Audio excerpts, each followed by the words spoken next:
What is up, Triple Cross Podcast fans? We are back at it again. I'm Matt. That's Casey. We're talking baseball. We'll be back in 30 to get right into it.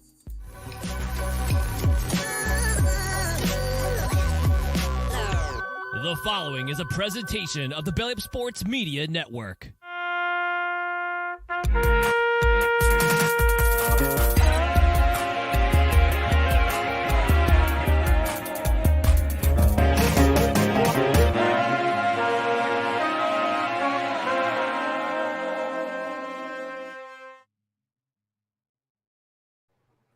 What is up, everybody? Welcome back to the Triple Cross Podcast, Baseball Edition.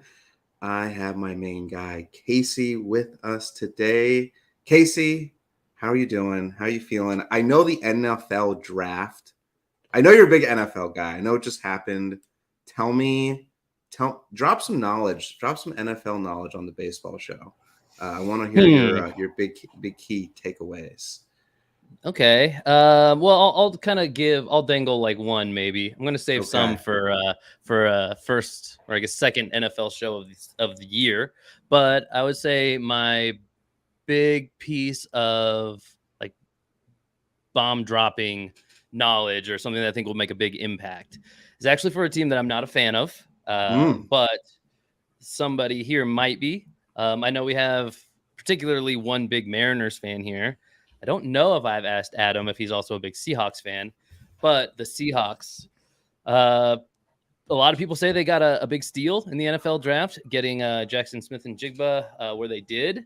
I am kind of in that camp. I think they added to an already pretty good receiving core. I wasn't in the camp that like DK Metcalf and Tyler Lockett are like Hall of Fame receivers necessarily, but they're good receivers for sure. And a lot of teams have two good receivers. So like I said, I thought they were like a pretty good team as far as receivers go. Adding in Jigba, that's a big boost. So maybe you don't see it immediately in year one with those guys already on the roster, but that guy's going to have a great career. Something to be excited about if you're a Seattle fan. I actually think that might be a big enough thing to where they make the playoffs this year. So I'm not going to say they get the division. It's always going to be my Niners, but Where did he go in the draft? Where did he go? Like what round, what number? That he landed at exactly off the top of my head. I mean, not putting you on the spot at all. Yeah, no. Let's see. Where did he fall to? He fell to pick number.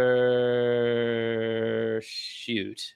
Let's see. Okay. Well, yeah, I don't have that off the top of my head. Okay, that's fair enough. But it's memorable enough where he got picked high enough to where like he could have he got he was stolen, as you said. Interesting. Well, he wasn't the he was the 20th pick, which was like 20th overall. Wow. Yeah, he could have easily gone in the top 10. So wow. Okay. They got good value pick there at pick number 20 for the Seahawks. So yeah, I don't like to say good job for the Seahawks, but good job for the Seahawks on that one. Okay. Well, that is a little drop in the preview maybe for the football shows we'll be having in maybe the next coming weeks and months. But glad to have you on the baseball show. I'm glad to have you, just the two of us. Before we get into it, we have to call out our sponsors. Sponsor number one, Perk Chinos. Casey and we have been competing who has the best butts between the two of us, and both of us happen to enjoy Perk Chinos, which makes our butts look extremely good. So maybe more on that down the road. But right now, if you buy two, you get one free. There is a link in the description for all guys out there. Makes your booty look good. Also, we are sponsored by Yeet Sunglasses. So go to yeetsunglasses.com. Use promo code BELLYUP for 10% off. And also today we are promoting still 2 tickets to a MLB game of the year. So there is a link in the description. Make sure you click on that link, fill out all the information out, and you'll be entered to win 2 tickets to an MLB game. Also, for every 25 likes on the show, we are doing a $25 MLB gift card. So make sure you hit that like button, the subscribe button, And we're going to be doing all that on PlayBack. PlayBack, there is a link in the description too to get to PlayBack. Casey, did I miss anything? Not really. Just to clarify, while we're live still, for every 25 likes while we're live. Right. Correct. Not an aggregate like forever. That would be. Thank you for that clarification. So, that's all. Okay, fair enough. I do want to kick the show off, and I was reading the MLB headlines on ESPN today, and it said D-back Zach Gallen accidentally kills bird with pregame throw. I thought that was eye-catching. I have not heard of that since the Randy Johnson, who, famously killed the bird in spring training. Casey, is it weird that doesn't? I feel like that should happen more often, right? Like, I don't know.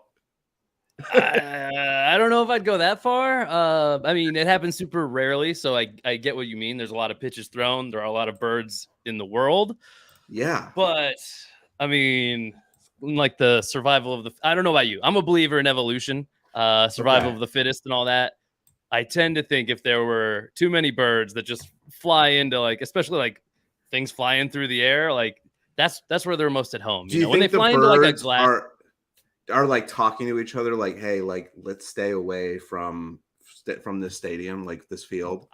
I guess my point would be like, I don't even think they should need to. Like, I think if you're a bird, you're like, there is something flying near me at a crazy rate of speed. I'm gonna stay away from that because that's insane. Like when they fly into like some window or a glass door or something, that's not really part of their natural environment. I get it why they die flying into those things, but like a baseball or anything flying through the air, actually, like that's their domain. They should feel comfortable. They should have like a nice like awareness of their surroundings.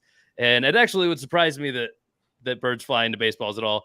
What I thought was always so crazy about the Randy Johnson thing, and I think everybody feels the same way, is like, what are the odds if a bird is going to get hit by a pitched ball? What are the odds it is arguably the fastest pitcher in the game at the time? Yeah. I mean, I think he probably was, honestly. That's just wrong. Still kind of the height of the unit. So I want to pull it up. I pull it up. I want to show this. Folks that have never seen this before, this could change your life forever. Just to give you a little glimpse. But this is Randy Johnson in spring training. And here we go. Yeah. I mean, that is just like bad timing on that bird's spot. I have absolutely a feeling insane. Like I don't know. I'm like, because birds usually fly like as a whole crew of them, right? Like I feel like I don't know. I'm glad it doesn't happen more often. Let's say that. Okay. You hate birds, Matt. I know for a fact you wish it happened more often, and you're just lying to our audience about it. But here's the thing: is there have been other creatures on baseball stadiums before. Like they've had squirrels run on the field. I know cats have been run on the field. Yeah, and those usually aren't like a cat itself. At least a cat. That's a human, right? Who brought a cat to the stadium, right? You think? I don't know. I think it's a stray cat. Like at the Oakland Coliseum, I think those are stray cats. Maybe. I mean, I guess if it was going to happen somewhere, you think a person brought the cat and then just escaped? Ooh, maybe. I mean, a squirrel for sure. Better argument that it just got in, but I would argue maybe a squirrel is a little scrappier, climb a little better, could find its own way in. A cat? I'm like a house cat. I mean, a stray cat, sure, I guess. But like, how does it end up on the field? It makes no sense to me. In my mind, I just assumed somebody brought a cat to the game and it got away. Like, but that's just an assumption. Yeah. So you know what they say about that. For sure. I mean, it was. I looked for a video for the Zach Gallen. I couldn't find it because it was during pregame and no one's really filming pregame. But you don't hear that often. And when that happens, it's like, oh, that still exists. The birds are not talking to one another. They're not in the Slack channel. They're not in the Discord. Like they gotta all get somewhere where they can communicate to be like, hey, stay away from these baseballs because they're dangerous. Yeah. Even though Gallen maybe doesn't get up there in the MPHs like Randy did, right? I imagine this bird suffered a similar fate. I mean, oh yeah. I don't think it probably turned out too well. didn't turn out too well. Speaking of not turning out too well, I don't know if this is a good segue or not, but just roll with it. We are still in a time that there is quote unquote cheating still going on in the bigs. And I think I was actually watching this game live. I do want to pull up a video. I know we pulled up the Randy Johnson. Maybe this video will help explain what we're all talking about. This is Aaron Judge looking into the dugout. The announcers were actually calling it live. And I think, see, here we go, his eyes. And there it is. I mean, dude, that is clear as day that he is looking over. He's looking over to his own dugout. Right. Yeah. And so he was saying that like Aaron Boone was, chirping at the umpire for not making the right balls and strikes and stuff. But word on the street is the pitcher was tipping his pitches and he was trying to get some inside information from the dugout. What are your thoughts on, is that cheating or is that just, hey, you got to be a better pitcher and like and not give away your stuff?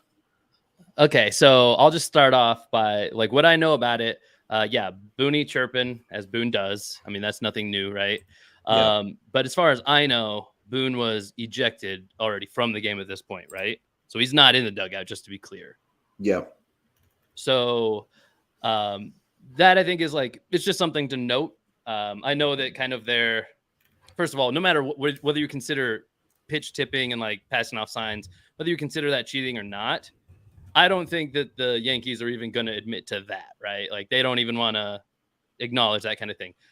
So before I weigh in on my thing, like what do I think was actually going on? Like, because they said like he was just glancing, he heard something, he just glanced over there, right? I don't think that's what happened, right? I think I agree. Being given some signs from the dugout, right? Like you pointed out, it's his dugout. Yeah, that makes sense. You aren't going to get signs given to you from the other dugout. So yeah, it all adds up. That's not something you typically see. It was people spotted it really easily. Like real pause. You would only look at the other dugout if you thought signs were going to be given from the other dugout to the pitcher, the catcher. But that would probably be coded in some way too. So you'd probably have to you would have to know their signs in advance. Yes. Right. I'm sorry. Good. Continue. Yeah, no worries.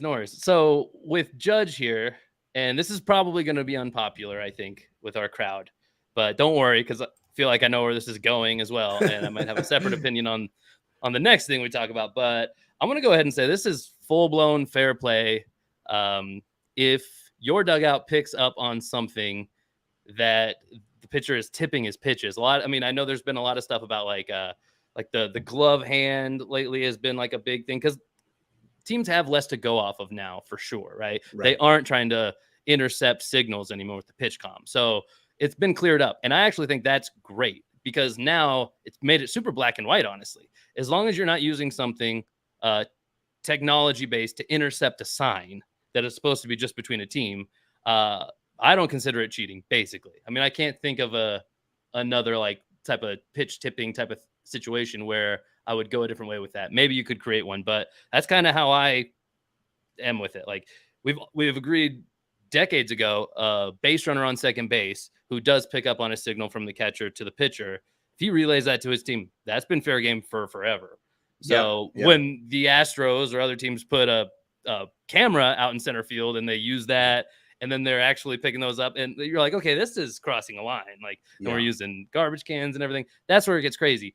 That stuff's not happening. At least that's not like what anybody is really proposing happened. This is just good old fashioned, like you're tipping your pitches. That's on you. We picked up on it. Sure, we're going to relay it to the batter. Like there's nothing illegal about a batter looking at his own dugout. Right. So while the optics don't look great, and maybe combined with another story, it looks especially bad. I'm going to say this incident in and of itself, Aaron Judge, at least in Casey's mind, clean, approved, fair play, all that good stuff. Aaron Judge is not a cheater. Matt, what are your thoughts? Yeah, I agree with you 100%. If you are tipping your pitches so much so that the team can recognize it and then relay it to the hitter, that's on the pitcher 100%. And it's actually on the other team too. Like the other team has got to be like, hey man, like you're tipping your pitches. You got to stop doing this. Even if you go out to the mound during that at bat and be like, hey, he looked in the dugout, because they can all watch the game from the iPads. Like, you got to stop tipping your pitches. Right. Yeah, I think that's fair play. 100%. That's totally on the pitcher. So on that note, even if you know what pitch is coming, let's put this into perspective. You're still trying to hit a baseball moving 90 to 100 miles an hour. So, like, even if you have that advanced knowledge, you still have to deliver. Now, Judge did hit a home run, which, you know, he's Aaron Judge, though, so he has a little bit, like, more juice than the normal That's player. A little Monday morning quarterbacky, though. Like, he tipped this, he got the sign, so he knows, so he hit a home run. Right. I think it was earlier in the game, might have been after. I didn't see the game live. But I think there was another case where you could clearly see him looking over at the dugout on a pitch, and he missed the ball. He swung and missed. So, like, I mean, not every time it's going to be 50% success rate equaling a home run when you know the pitch coming. It helps if you're Aaron Judge, though. I will say that. Yeah. But so to the bigger point, I guess, before just in case you're moving on, is I think a lot of people who probably already hate the Yankees and already are looking for a reason to tear down Judge. It's like, does this in any way invalidate what he did last season? Because if they have any kind of thing going on, is that why he had such a good home run season for the first time since, like, the real steroid era? Right. Yeah. I mean, look, I wouldn't call this cheating. This is just playing good old baseball. And if he had signals last season from getting pitchers that were giving away what they were throwing, then that's fair game. I mean, there are other things in other sports that people can pick up. Like in basketball, if they've run a play before with 5 seconds left and the other team remembers that they ran this play and they're like pretty confident they're going to run this play again, well then, like, that's just being strategic and smarter, to be honest. I agree with you. Yeah.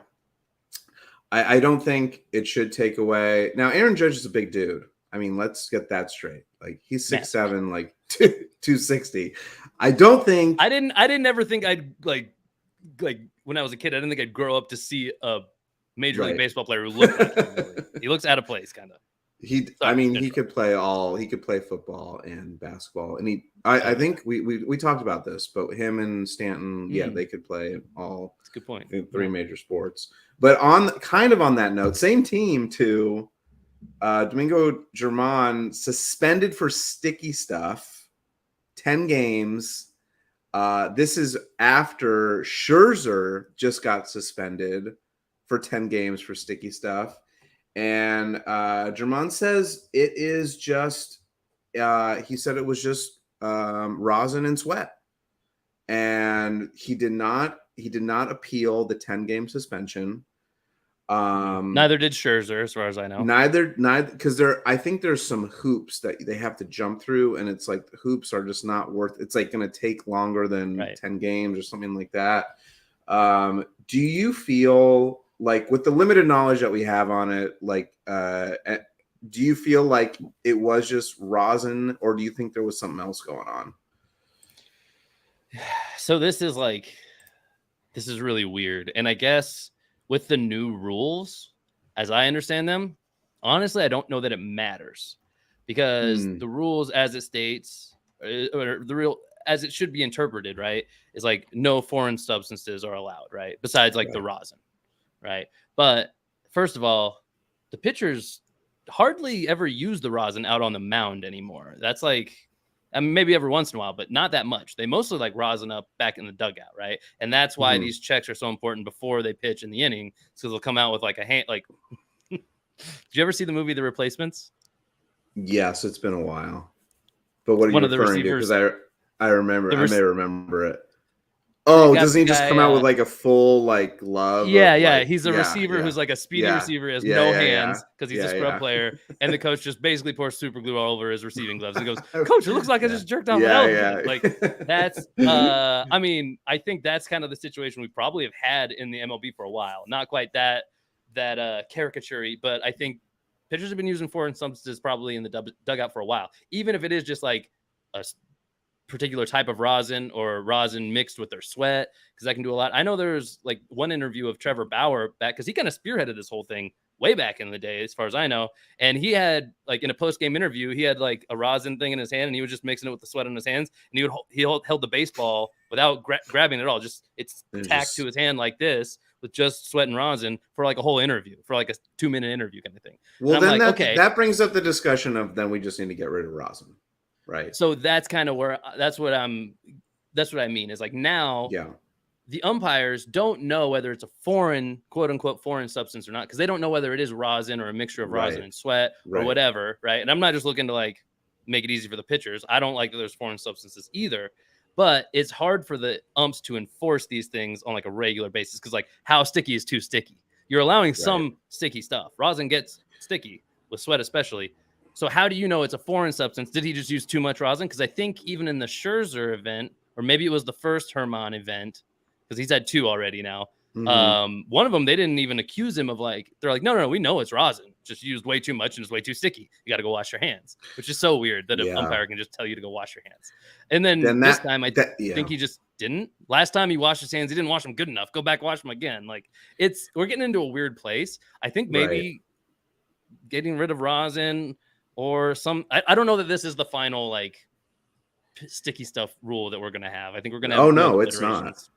Yeah, but it needs to be more defined.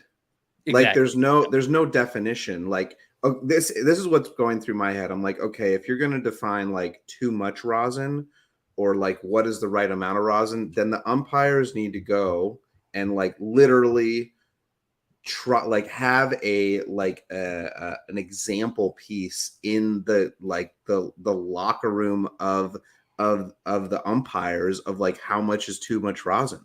Like they have to have a feel for it, but it gets too gray where that's why I'm like, all right, if you just get rid of the rosin and that's like black and white, that clears up a lot of the issues. But I do feel like, hey, if you put sweat and dirt together, it's not maybe going to be sticky, but it's going to be something. Or sweat and some other maybe the chalk on the field or something. Players will get creative. That's what I would suggest is like maybe a departure from rosin, like something even less sticky, where if they cake it on and use a ton, it doesn't really like make it stickier. It just it can only get so sticky kind of thing. I know that the batters even are like they want the pitchers to have something to help them hold on to the ball. Otherwise, they could be getting hit more and things like that. They don't want that. They want to get pitched hittable pitches. They want the pitcher to have control. What they don't want is like the crazy spin rates so that they're getting struck out on these pitches that otherwise wouldn't even be possible. I know Adam is commenting here on Scherzer. As far as I heard, I mean, maybe it's not the ump's position to like say like, well, this isn't rosin, but I think as far like I think I heard a John Boy lip reading and they were like, doesn't matter basically is what they were saying if it's rosin or not. That's all I'm commenting on is the umps now just touch your hand. They aren't judging is this a foreign substance or not anymore.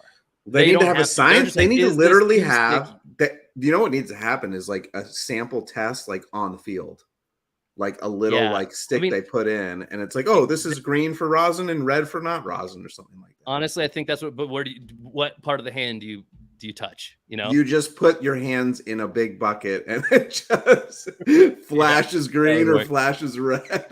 I mean, it sounds silly, but I think we're gonna like have to come down to something like that, where it's just like, because even if we keep going like this, or they like crack down a little harder, or they wiggle it in a way that seems better, like the pitchers are kind of like the tip of the spear here. Like Herman clearly doesn't mind being accused of cheating and stuff. Like this has happened twice now. It's not that far into the season. Like he's cool with it being like, oh, you're going to suspend me. Like, that's fine. Like I want the advantage. I will take the penalty if there could be one from like trying to not even skirt the rules, just trying to like, I don't mean to say bend the rules, but he's trying to just get away with as sticky as possible while the umps will still let him go out there. So if the umps have let him go out there every other time this season, besides one other time, how is he incentivized to like police himself? He's not, you know what I mean? Like harsher punishments might do it. And I think that might be what's needed, or just more clear rules. Because if Scherzer and him are both like, you gave me a 10-game suspension, okay, I'm going to deal with it. Right. That signals to me they're not going to change what they're doing. They're just going to keep doing it. Well, it's also 10 games. That's that. only, I mean, for Scherzer, that's like two starts. Yeah. I mean, like, okay. So he's like, yeah, that's not going to affect it. And maybe, how does that impact? Like, maybe you got a little thing going on anyway, and you're like, missing 2 starts wouldn't be the worst thing anyway. I'm going to extra stuff it up. You know what just came to my mind when we're talking about this? I'm like, I wonder how many players are. What percentage of players do you think are using corked bats? I don't know. My gut reaction is like basically none, but I mean, I don't know how you'd have any way of knowing that, well, until they break their bat, right? Sure. I guess that's the thing is like they can be more easily exposed by like random luck and stuff, or like giving their bat away as like a souvenir, or even like, I think even the team might just do that sometimes, kind of thing. Like, I don't know if a bat boy can do that or not, but like, the George Brett, when he had the tar too high up on his bat and he got thrown, that was like in I think it was the 80s. But like, because hitters, I don't know the rule. I was just thinking, because there's so much talk about pitchers getting like caught with foreign substance and stuff. And I'm like, okay, what are the hitters doing? Because like if some of those guys, you don't know if you have a cork bat unless like you crack it open. And I'm like, I wonder how many guys are doing that, because there's definitely got to be a few. If it's going to give them an advantage, I feel like there's got to be 2 to 4% of players that are trying this out at least. That still seems a little high to me, but you do. Okay. My initial guess of like 0 also feels wrong too. So it's somewhere in there, I bet. And even if it's not corked, it could be something that we still haven't figured out or still haven't discovered. Right. Some kind of competitive edge, skirting the rule. Like, let me ask you this: do you consider it breaking a rule if there's no explicit rule written for like a very particular case? Like before they had a sticky stuff rule, did you consider that like spider tack, like cheating? There wasn't a rule against it. They just kind of didn't want it, Yeah. I mean, it's no. I guess no. Everything goes until there's a rule written. Right? There wasn't a rule written for steroids. So, and with as big as these leagues are getting, as much money that gets put through these game sports betting, the contracts they earn and stuff, like that's what I mean. You can't have it on the athletes at all on themselves, because when push comes to shove, if there's anybody else doing it, they're going to push the envelope as much as possible and just take the consequence. Like, why wouldn't you? I mean, you'd be dumb not to, honestly. Right. Unless you are just like Aaron Judge and you're just, ridiculously talented. I mean, even those guys, they probably, I don't know. I think it comes down to a lot of, you have to have a lot of willpower if you're in that situation and there's so much money on the line and you're surrounded by lots of different people that are influencing you and things like that. So there are folks that, they break down, they give in. But it takes willpower and like, your values too. Like, are you going to give into this?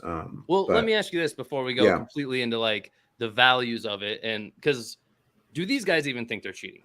Because Herman, for example, just because he's the best example right now because he's done it twice.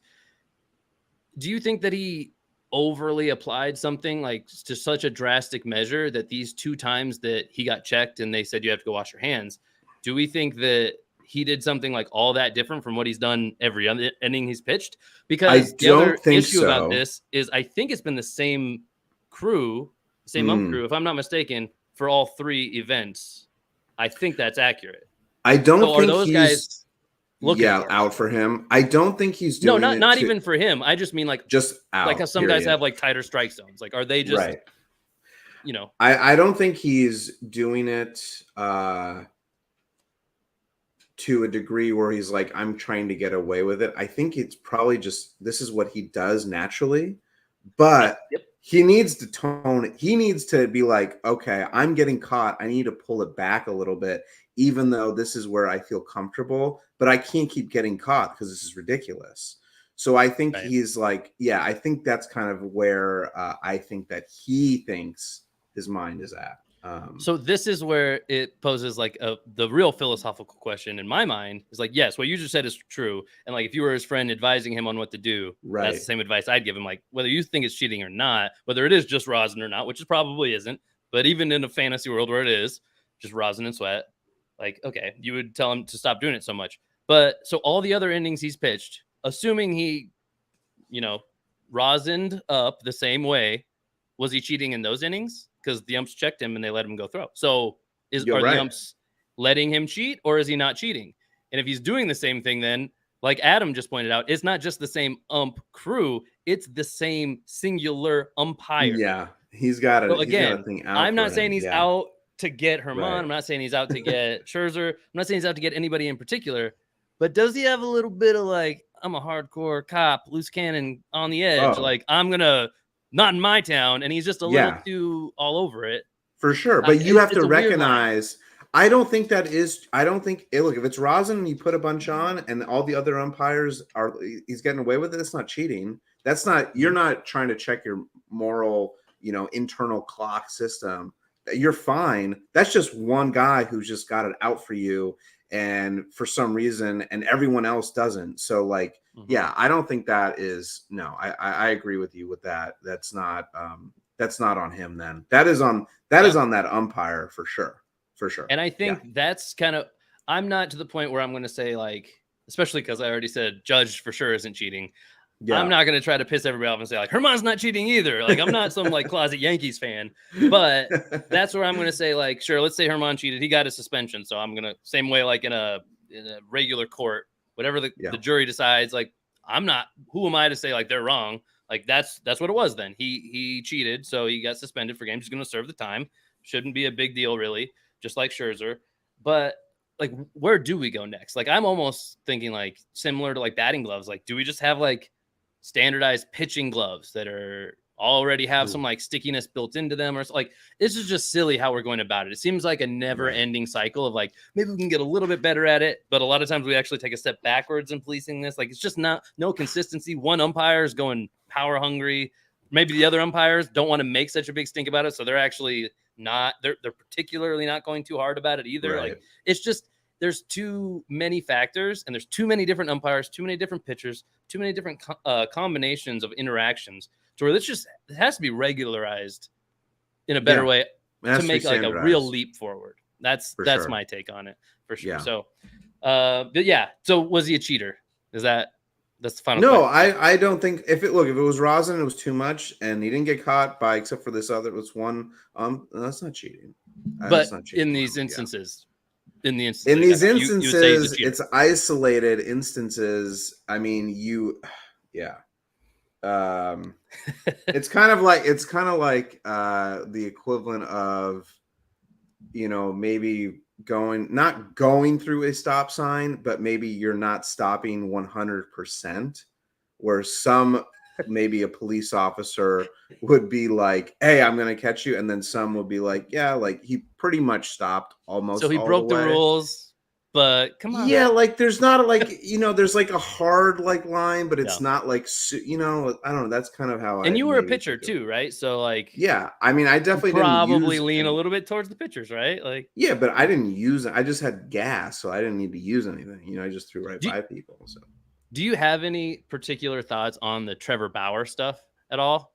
Like his whole saga, basically. We've never really talked about it before, but yeah, I imagine you have some thoughts. I'd have to go back and I think that was a time when I wasn't like following as much. I have to like recap on the Bauer. I was actually just watching some stuff because he's playing in Japan right now. I think he's kicked out of the league, isn't that? He's getting crushed in Japan. He is not doing well in Japan.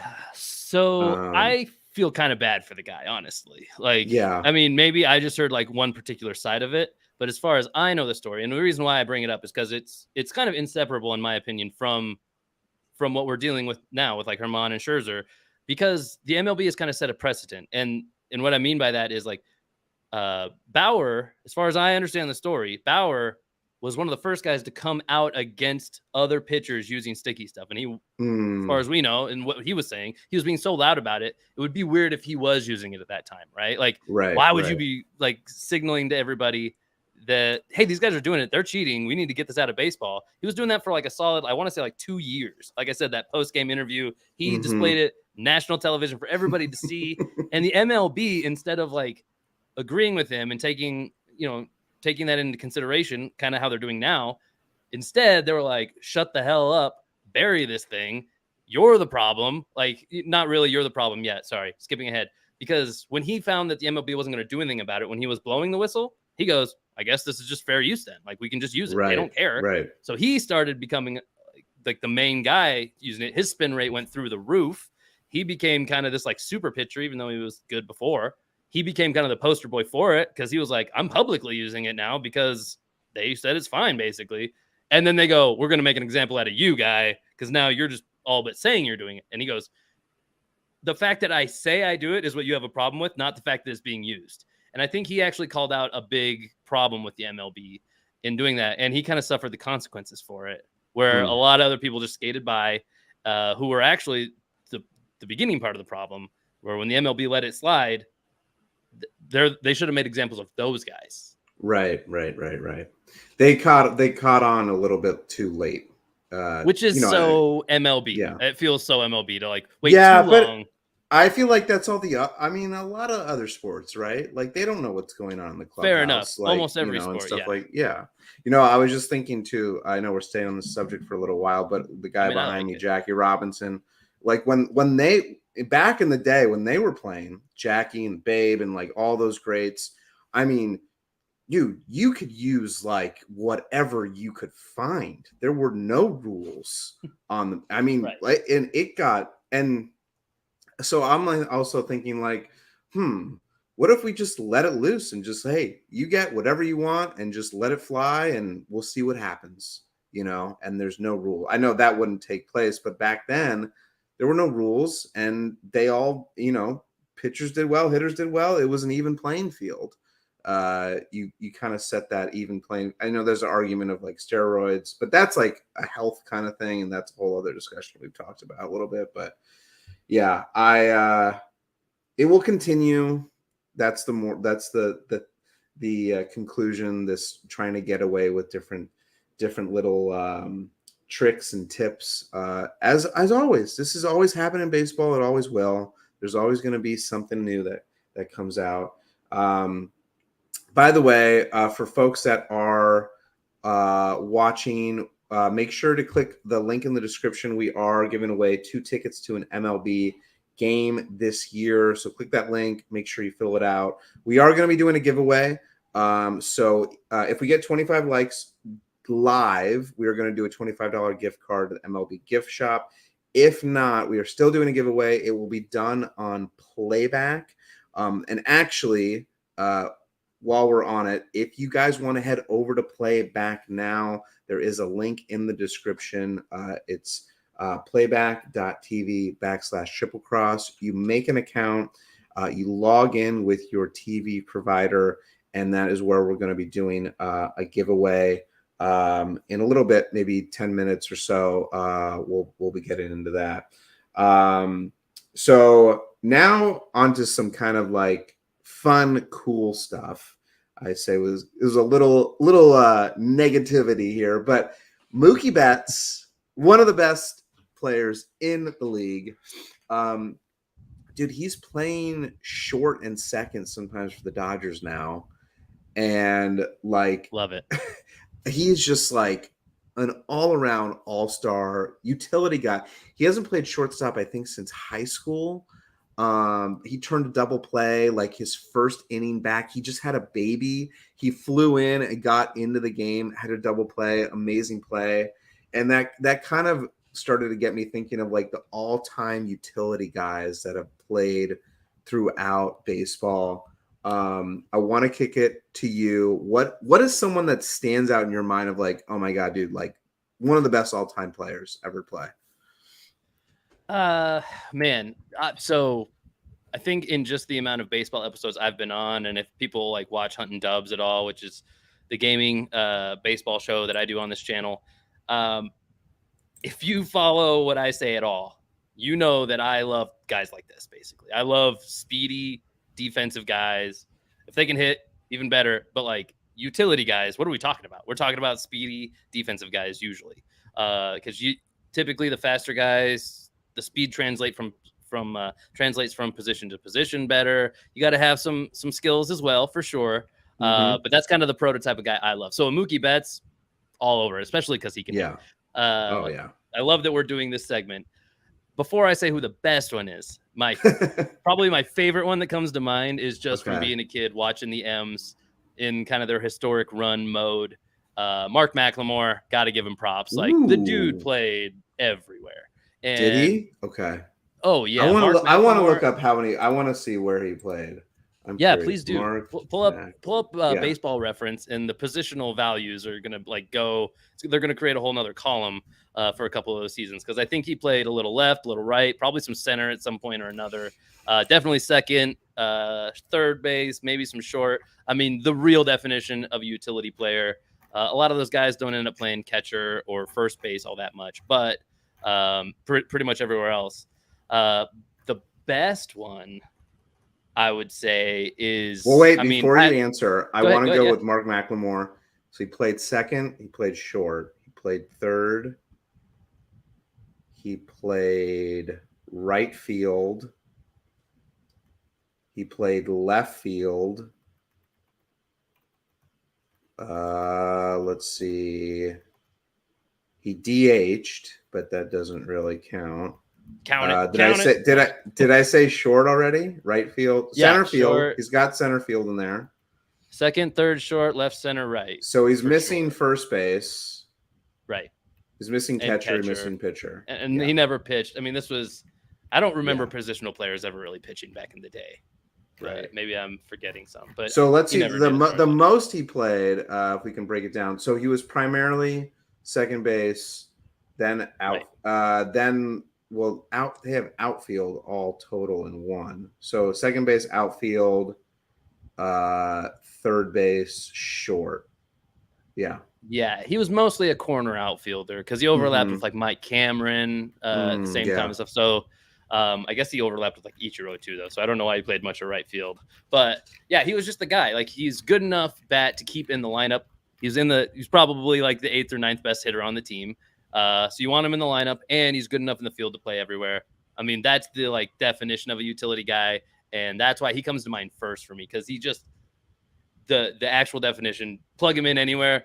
That's who I think of first and foremost. Even though I don't think he's technically like the best player who played like multiple positions who could qualify in this category. But who do you got? Who's your first one you think of? The first one that I think of is I guess he was a utility guy, but like he had his moments in years. Like he was like defined center field, defined second base, defined catcher. I think you may know who this is, Craig Biggio. Like the dude was like a rock. And you're playing up the middle the whole time. Like you're playing center field and catcher. Those are like primary positions. I mean, shortstop is the captain of the infield, but second base, you could give it to them too. I mean, Craig Biggio, he was just like a rock, a stud. Like he was quick. He was like a sturdy dude. That's who I think of as like, if I want a utility guy, I'm like, yeah, I'll take Craig Biggio. Like he can play anywhere basically. Agreed. That would have been my answer. Did I steal your thunder? Okay. No, because I have plenty. Okay. These are my guys. Yeah. But I think he is the best one, and because he's a great hitter as well, better than a Mark McLemore ever was. I'm pretty sure. And one, I don't think I heard you say this one.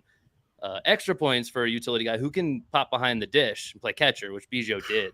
Yeah. So that's like a whole nother skill set. Really, is like. I mean, I played middle infield and caught when I played like the most competitive baseball I played. That was what I normally did, was usually infield, but especially in Little League, sometimes you're like, I mean, we can't have pass balls all the time. Like if you're on a bad team, good player has to go back there. So I was like, oh, this is like learning another skill set. It's like a whole other, you're basically playing hockey goalie. Like it's a whole other thing. Plus you got to throw, which is weird. But yeah, so I would give him the crown, honestly, too. If it was who's the best one. I mean, he won MVPs, so Yeah. kind of nuts. That Yeah. as a I utility guy, also that's did you have another one that you wanted to call out? oh sure, yeah, I can keep Okay. going. I mean, just Because different categories, guys. I've got one on the top of my. He's actually a current player. I have a few. Yeah. Chris Taylor on the Okay. Dodgers. Yeah, Like, I mean, right on brand for you to pick a Dodger for sure. Yeah, but he can play. I don't think he's played catcher. He hasn't pitched and he hasn't played catcher. I'm pretty sure he's played every other position though. Maybe not first. I think so. I think maybe not first. Yeah, catcher and first usually that's not like utility guy's spot. Right. You might get like a corner infielder type of guy who plays a little first and third, but I don't consider those guys utility guys at all. I think you got to play 3-4 positions before you even come close to I don't even know if 3 I think you got to play like 4 positions, especially because you could play like all 3 outfield positions. That guy's not a utility guy. That's an outfielder. Usually not even good enough to like put him in one spot. You're like, where are we going to hide you today? I guess, honorable mention to the other Craig Counsell back in the day, but I'll match your current player with another current player who I'd have to, let's see. I'll look it up exactly, but Javi Baez plays a ton of positions. Really? Yeah. Played a ton of positions in his career. And he is another guy who's like, he's not just barely a good enough bat to where you want to keep him in the lineup like a Mark McLemore. The reason why I think he's like an elevated utility guy is because he's probably in the better half of the hitters on your team. At least he was, I don't know how he's doing today. So he played, I pull it up. So he was primarily short, second, third, did dabble at first, played 12 games there, and 4 games in the outfield. So, yeah. So he's been all over the place. I didn't know he played any first. That one was actually news. That was a quick cup of coffee at first base. Right. Mostly known as a shortstop, but definitely played some outfield, played a little third. Played on second. I mean, he's been all over the diamond. So look at that. Here's a question for you. A career 300 on base percentage guy. At least. I mean, that's not great. Oh yeah. Here's a question for you. Who do you think would be the best utility guy that is not a utility guy?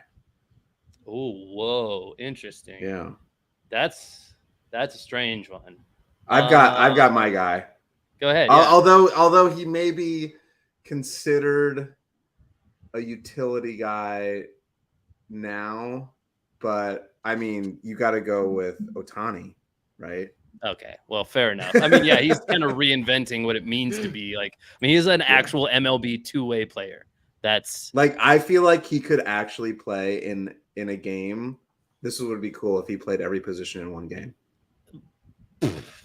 I mean, that'd be kind of a nightmare, like logistically, like who do you shuffle around? But I mean, yeah, it wouldn't surprise me if they tossed Shohei over at third base for like an inning or two. I'd be like, yeah, makes a ton of sense. He's got a cannon. It could work out. If he's in the bullpen or something, for whatever reason, I guess he'd be in the lineup. So I don't know why he would not already be in the lineup is the issue. But if you're, if your third baseman goes down or whatever, and you're like, well, weirdly enough, we have no other guys who play third base on the team. Be like, yeah, throw Shohei out there, he'll do it. That's a good one. I think that might be a cheat code answer. I can't think of one that's quite as good as that. Okay, fair enough. But I would just say, maybe like I don't know, it would be some kind of speedy outfielder type of guy, or maybe actually like I'll go a different way with it. I'll go on brand here too and just force fit an answer. I'll go with a guy kind of like a Trey Turner. He probably has played a couple other. He probably has played a couple other positions besides short, but as far as I know him as a shortstop, right? Like if he's played anywhere else, it's been like few and far between. But he's actually, the reason I'd say somebody like him is because he's not really known as a defensive stud. He's not that like overpowered, like great defender who makes sense everywhere in the field. But what he is a pretty good bat usually. I mean, he's a decent. So he has played. He has played second. He's played center field. So that does make sense. I did know he has a little bit, but still, that still qualifies for my rule. He hasn't played 4 positions. far as I know. I like if it. again, like you want him in the lineup, at least he's an offensive guy. So you hide him at a bunch of different spots. So he's kind of my creative. Like if you put him out in right field, you're gonna be like, "What are you doing?" Like, no, I mean he's not. If you had a better defensive shortstop on the team, I'd be like, shortstop's a primary position. Like, put the better defensive guy there, bury him in the order if you have to. Trey Turner, put him at a better spot in the order, put him wherever you need to in the field to keep his bat in the lineup. So it'd be a guy like that who hasn't really, I like it. Cool, guys. Everyone who is watching, thank you for joining the show. We're going to give you a little bit of time. We're going to be doing a giveaway. I don't think we got 25 likes on our show today, but we are still doing a giveaway on PlayBack. So make sure that you head over to PlayBack. The link is in the description. It's playback.tv/triple-cross. Make an account, connect your TV provider, and we're going to head over there in a second.